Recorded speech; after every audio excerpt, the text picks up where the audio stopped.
Hi friends,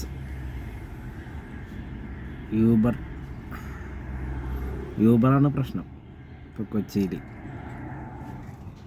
അപ്പോൾ എല്ലാവരും സമരമൊക്കെ മാറി, സമരം പിൻവലിച്ചിട്ട് ഇപ്പോൾ കുറേ പേര് ഇറങ്ങിയിട്ടില്ലെന്നാണ്. വാഹനങ്ങളൊന്നുമില്ല എറണാകുളത്ത്, തിരക്കൊന്നുമില്ല, ഓട്ടോവുമില്ല.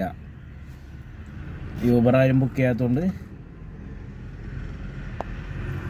യൂബർ കമ്പനി ഇത്രയും ദിവസം സമരം ഓടുന്നല്ലോ, അതുകൊണ്ട് ഓട്ടോ ഒന്നുമില്ല. കേരള സവാരി റാപ്പിഡോ പിന്നെയും ട്രിപ്പ് അടിക്കുന്നുണ്ട്. കേരള സവാരി ട്രിപ്പ് എടുത്ത് ഓടുന്നുണ്ട് ഇടയ്ക്ക് റാപ്പിഡോയിലും. ഞാനിപ്പോൾ കേരള സവാരി എടുത്തിട്ട് ഞാൻ ഇൻഫോ പാർക്ക് വന്നിറക്കണാണ്, വെറുതെ ഇറക്കണാണ്. ഇവിടെ നടക്കില്ല. സമയം ഇപ്പോൾ ഏകദേശം 6:30. ഇന്നത്തെ ദിവസമാണെങ്കിൽ മുഴുവൻ തിരക്കില്ല.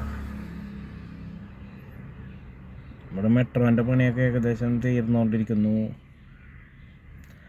ആരുമില്ല ശരിക്കും. എന്തോ വിഭജന ഹർത്താൽ വല്ല ഇടയ്ക്കാണ്, സാറ്റർഡേ ആയിട്ടും മൊത്തത്തിൽ എന്തോ സംഭവിച്ചിട്ടുണ്ട്. പിന്നെ ഇതിൽ വേറൊരു സംഭവം എന്ന് പറഞ്ഞാൽ യൂബർ കമ്മീഷൻ കുറച്ചിട്ടുണ്ട്, റേറ്റിൻ്റെ വ്യത്യാസപ്പെടുത്തിയിട്ടുണ്ട് യൂബറിൽ. പുതിയ അപ്ഡേഷൻ വന്നിട്ടുണ്ട്. എനിക്ക് തോന്നുന്നു അവർ സഹകരിച്ചിട്ടുണ്ടെന്ന് തോന്നുന്നു. റേറ്റ് കമ്മീഷൻ വളരെ കുറവാണ് ട്രിപ്പ് എടുത്തിട്ട് പിടിക്കണേ. ഓട്ടോമില്ല, മൊത്തത്തിൽ ഡൗൺ ആയി കിടക്കുകയാണ്. സമരം വന്നോടെ ഓട്ടോ ഒന്നുമില്ല. പിന്നെ ആരും വണ്ടികളും ഇറങ്ങിയിട്ടില്ല, കുറേ പേരൊന്നും.